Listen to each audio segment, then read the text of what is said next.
Guys, this movie made me speechless. I have literally nothing to say about it. I mean, what can you say about a film of even this concept? I guess I should explain what I'm talking about. A lot of people keep requesting me to review one of the animated Titanic movies, but that presents a problem. I do not like to review things that other well-known reviewers have already tackled, and if the nostalgia critic himself has done a review of it, chances are slim to none that I'll actually get around to it. However, the Titanic movie that he declared the worst actually has a sequel. Let's do this. A movie that is so bad, you'll swear that you had your brain lobotomized with a salad fork. I wouldn't care about the original movie because this one doesn't. There is literally no continuity between the two movies, down to having only one returning voice actor. We start off with some Italian wording over clips of the first movie. Don't worry, the film is in English, so you don't need to be bilingual to relish in its stupidity. And then we see that octopus thing that saved the Titanic in the first movie. Tentacolino, I guess. Then we see more clips of the first movie. It ends with the words, 3 anni dopo. You could probably guess that means 3 years later. The Titanic sunk in 1912, so the year is 1915. Movie, you probably could have told me that and saved me a trip running around the internet. We pass by a badly CGI boat and see a bathysphere. Okay, maybe it's not 1915 because the bathysphere wasn't invented until 1930. The bathysphere that wasn't invented yet contains our heroes from the last movie. They're looking for the Titanic. You know, that ship that they nearly died on in the last movie? It seems to me there are a lot of nasty-looking sharks out there. Oh yeah, the dog, named Smile, can talk. Could he talk in the last movie? I don't care. Take it from me, if you question things in this movie, you will not make it through alive. Smile sees some jailer sharks. Hey, what did I say? Don't question anything. The group decides that they shouldn't worry about them either. After all, they're just sharks under the ocean. What is that yellow thing, and what is it doing in my territory? Then they decide to go tell their leader Razor Teeth, and then the rest of them attack the bathysphere. Because, you know, sharks. Calm down, Smile. Relax. It must have been an underwater current. You know, it probably wouldn't hurt to look out the window. Then we go through the movie's screensaver, and at the end we get a rapping shark. Ow! Yo, yo, yo, look at my teeth. They're so sharp and white and neat. They bring on fear and even some terror. And his backup singing clams.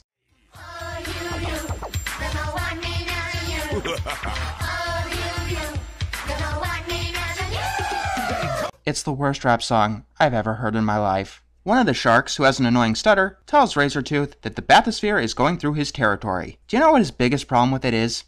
Did you say yellow? Yellow? Yellow! Yellow, yeah. I hate that color. Yeah, US Navy, start painting all your submarines green, and you'll significantly reduce your shark attacks. Well then, let's go and sink it now! Yes! Let's sink it! Why are they necessary? If you're trying to rip off The Little Mermaid, Ursula's worm thingies didn't talk. And for good reason. We cut back to the bathysphere. Absolutely! There is something definitely wrong here, and we're in trouble, trust me. Then why the fuck are you smiling about it? The boss shark comes by and they attack the cables holding the bathysphere to the surface. Aren't there supposed to be people on the ship who monitor this kind of stuff? I wonder what they're saying about a bunch of jailer sharks. If anything, they should know that the bathysphere stopped moving. So the sharks destroy the cables and the thing plunges to the bottom of the ocean. One shark asks the boss if they want to get the loot, because bathyspheres have loot, but he can't, because... Right now, I have to go and brush my teeth. Come on! Yes, because everyone knows that dental hygiene is very important to sharks. It's not like they fucking lose their teeth all the time and frequently grow them back. And then we actually get to see the crabs fixing his teeth. And then, for some reason, the shark sends a telegraph to a Baron Vandertilt. They do this using a line of clams, jellyfish, and wires. My god, my brain is leaking out of my ears. That was so stupid. First of all, jellyfish? Goddamn jellyfish? Really? Secondly, who the hell is Baron Vandertilt, and why is he allied with the sharks? You know what? I don't care. I don't fucking care. Why should I fucking care? The only reason that I can think of is that it might help me figure out what strange New Age drugs the writers were taking in the process of making this movie. We finally get to see the character that this movie is named after, Tentacolino. Adi, there are human beings inside it.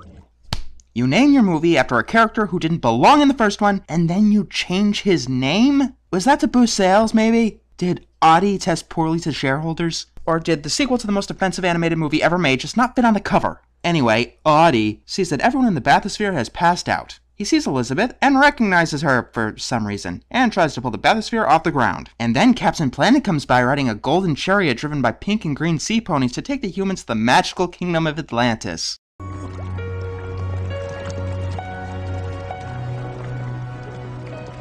Whoa! Stop that, Audie. What you're doing is useless. There is something we can do to save them. Come on, let's go! We'll give them breathing apparatus and take them to Atlantis. No, this isn't jumping the shark. They did that long before this movie even started. Right now, I don't even know what to call this. We're in a crazy train going off the rails. So Adi, fuck it, I'm calling him Tentacolino. The movie's called Tentacolino, so that's what I'm gonna fucking call him. Tentacolino opens the bathysphere, and then he talks to us. If something bad happens to my friends, I'll rip every tooth out of that shark and I'll make them into the most beautiful necklace you've ever seen. Who is this movie made for? Baron Vandertilt and his bumbling minion get a message. Vandertilt wonders if it's important. Yes, it is, your lordship. It's an important message. Very important. It's from Razor Teeth. He has important news for you. A very important message from a shark. Somehow, I don't think those two things belong in the same sentence. By the way, that totally important message is totally blank. You shot a random CGI thing at us, and yet you're too cheap to put squiggles on a piece of paper. We cut back to Elizabeth and company having bubbles placed over their head. Fucking bubbles! And then the fish people use their sea ponies to bring some of the group to Atlantis. Meanwhile, Tentacolino takes the man and the woman. So Captain Planet leads the talking octopus with a dog face, the fish people, the pastel-colored sea ponies, and those underwater dinosaur things towards Atlantis. And yes, to answer your question, my mind is considerably fucked. And finally, we see Atlantis. Smile wakes up, and the firsh thing he sees is a beautiful fish woman. Don't worry. Help! I'm dead! Come help me! Help me! This isn't happening! No, I'm dead! And you're taking me to doggy hell. No, we're not in hell. If we were in hell, I would understand what the fuck is going on. We make it into Atlantis, but unfortunately, Tentacolino must stay behind. The fish lady tells Smile that everyone is being sent to the hospital, where they are to undergo a special treatment. Joking. I'm not undergoing any treatment. Did this suddenly become a horror movie? Okay, why is the nurse dressed like a cowgirl? There are fucking sea ponies in Captain Planet, and that's the question I ask. Jesus Christ, what has this movie done to me? The worst part is, we're not even done with the first third. No. The worst part is that was the best of the 3/3. That's because it was the only part without this particular character. At last, we've got a reason to party! I'll organize the most breathtaking party yet. One that'll stay in the memories of everyone forever! I don't think even Pinkie Pie would go to that party. While the pogo fish is looking for something to wear, this blue rock thing comes to life. And then a red dolphin, a pogo fish who likes to play dress up, and a blue rock thing start arguing. Then a cloaked figure enters the room. Oh my god. Is that... You know what? That explains everything. We have to find the best way of solving the problem. What problem exactly are you talking about? All we have to do is convince them there was no alternative. They could have died, or they could have been brought here, where they'll have to stay for the rest of their lives. Of course, when they realize that we're giving them the elixir of life, and they'll never grow old again, they'll just want to thank us and celebrate forever, don't you think? I fail to see how not living forever in a watery prison is a problem. So the cloaked figure has the pogo fish, named Pingo, explain this to the new arrivals. So let me get this straight. He's going to force people to live in his city for the rest of eternity, and he's not going to give them a choice in the matter. Holy fuck, it is zoo service. Your Highness, if you carry on encouraging him like this, Pimgo will become so vain he'll end up being totally unbearable. You mean that he's not already? Oh my god. So Captain Planet and the Dallas cheerleader nurse tell the humans that they've been brought to Atlantis. How can you exist and nobody knows about you? I don't understand it. They're called missiles. Ship goes by, gets shot to oblivion. Then Captain Planet gets a message from Pinko that the humans are invited to a party. But before they go, they have to drink the elixir of life because. No real explanation, just because. Of course. Keep calm. If they wanted to harm us, they wouldn't have saved us. Then why could I play horror music over this scene and it would fit very, very well? You're right. I'll take one. Let's drink a toast to our friends of Atlantis, to whom I am eternally grateful for having saved us.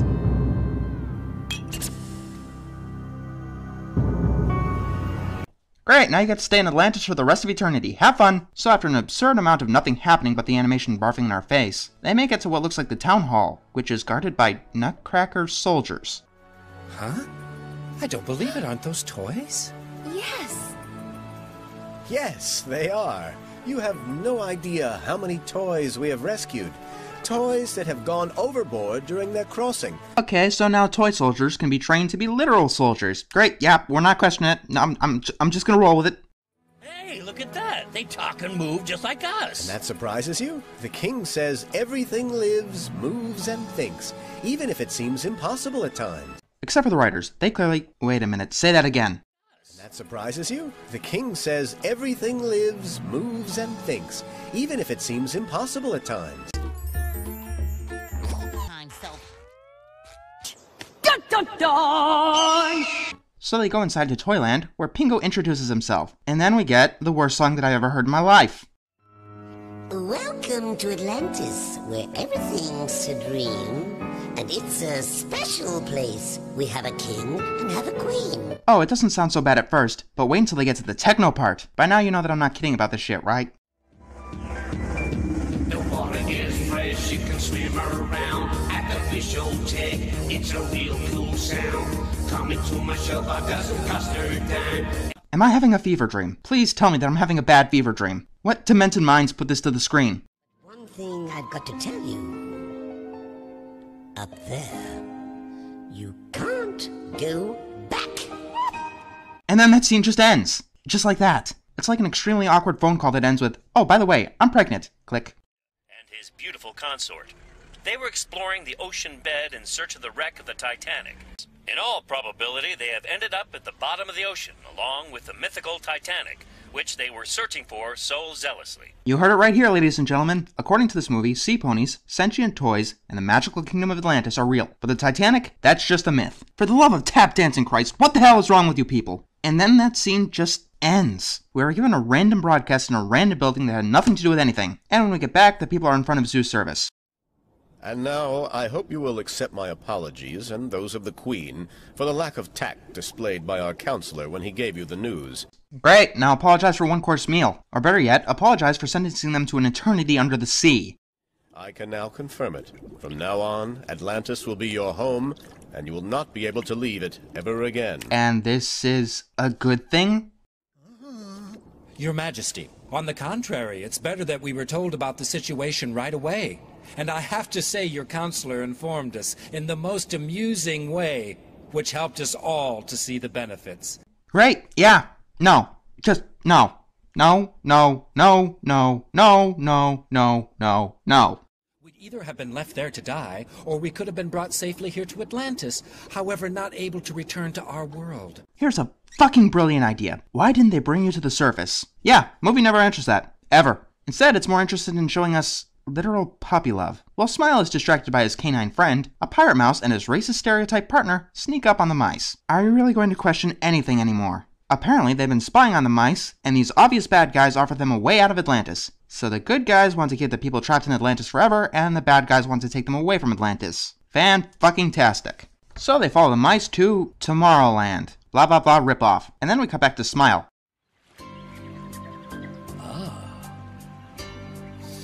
Oh no, you better not start fucking singing. I've had 2 horrible musical numbers already and I don't need a third. Do anything but sing. Okay, great, you're not singing. Alright, let's take it a step further. How about you do something interesting?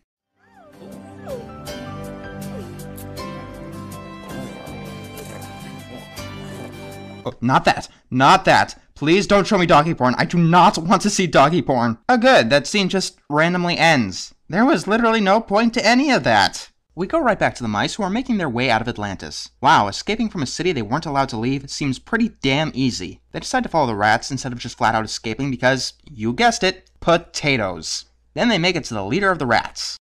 Has come. We should not be here in Atlantis. It is totally unjustified. You know, I would agree with you there, except for one itty-bitty little detail. We just saw the characters leave Atlantis. We're prisoners here. And like all prisoners, we have the right to escape! No, prisoners do not have the right to escape. That's the point of prison, you stupid creature. But the rat has a plan. He wants the elixir of life so he can conquer the world. Medicine that makes you live forever equals world conquering. Don't question it, just go with it. Then we learn that the rats are allied with Razor Teeth, just like Baron Vandertilt, who I think the movie had just up and forgotten about. Speaking of which, there isn't much Tentacolino in this movie, now is there? He's even worse in reality, and his ally is even more terrifying than that. His associate, the Baron Vandertilt, is definitely worse than him. Oh good, you didn't forget about him. Although I think there is someone you are forgetting about. Can't wait to see what the Baron does. The rats want to kill all of the counselors. You know what? Screw what this movie says, they're the good guys. Sometime later, the mice tell the group what they've heard, so they decide what they should do. It's thanks to the people of Atlantis that we're alive. Right, forever and ever away from your friends and loved ones, doomed to never ever die. We've established that. So they talk to Zeus about the rat rebellion, and everyone is worried about it.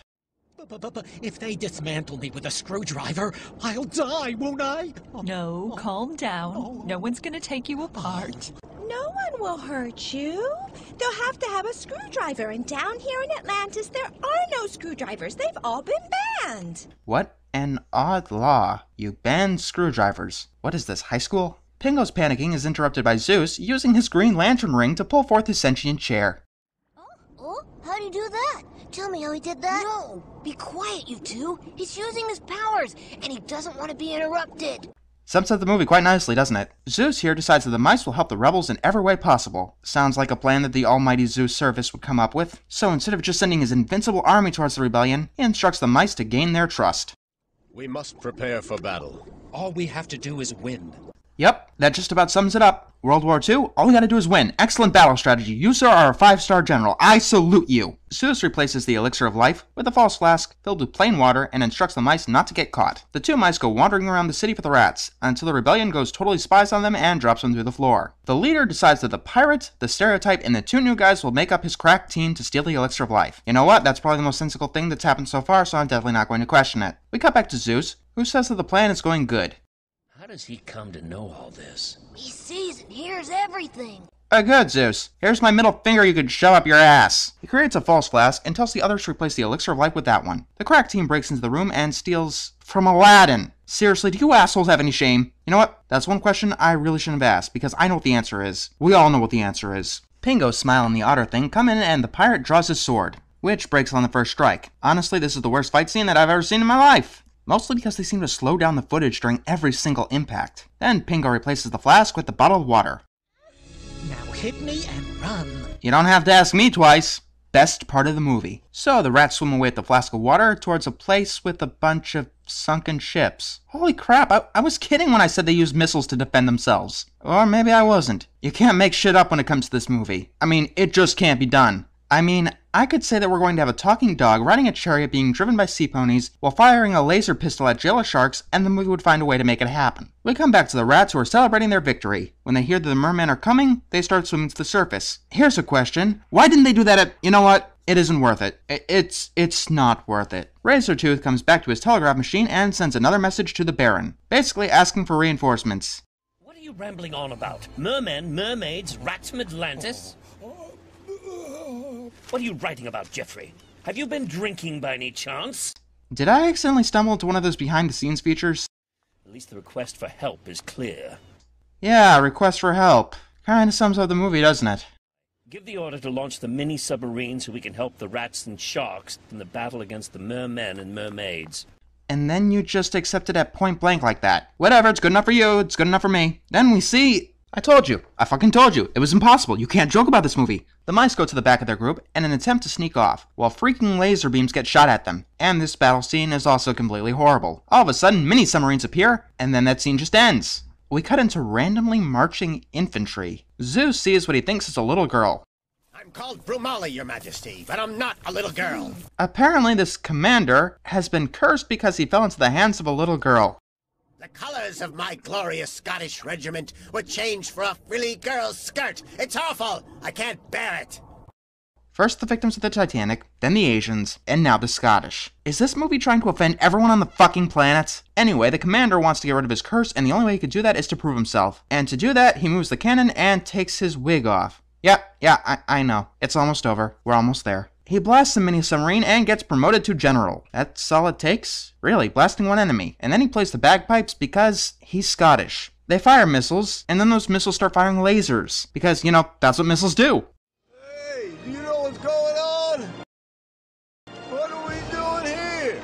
How did we get in the water? I don't know. I really don't fucking know. And then Baron Vandertilt's ship gets vaporized. Jeffrey, just because we're on holiday doesn't mean you can dress any way you like to. One does have standards, you know. Your men are freezing to death. Back to the battle underwater. Tentacolino is back and fighting the sharks. Then Captain Planet saves the mice. Captain Planet, he's our hero, gonna take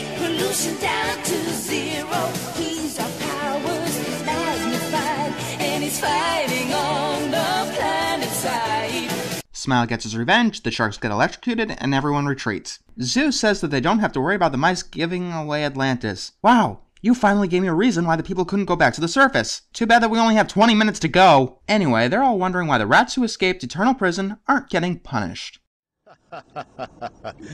And what makes you think they aren't getting what they deserve? We see the rats talking to a large crowd back on the surface. Wow, that was fast.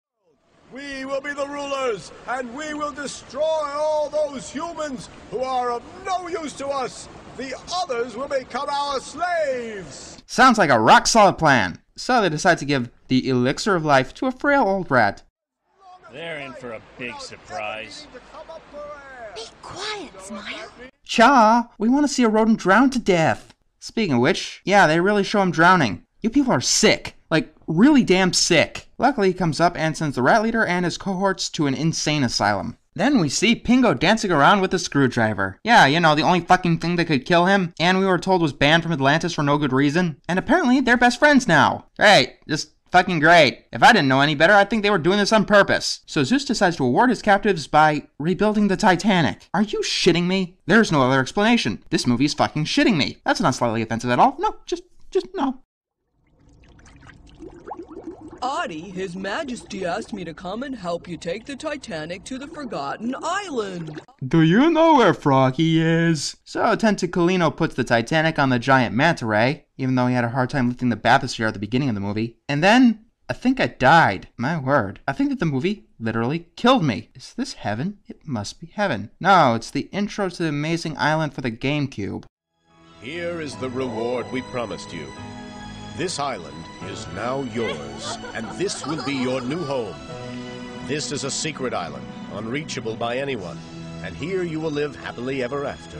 Great, they're forced to live forever and ever on a secret island that is unreachable by anyone in the world. Nice fucking reward, Your Excellence. You're fucking great at this. I mean, really fucking great. Oh, but what are they concerned? They've got all their friends from Atlantis, including Smile's love interest, who literally had not one word of dialogue through the whole film.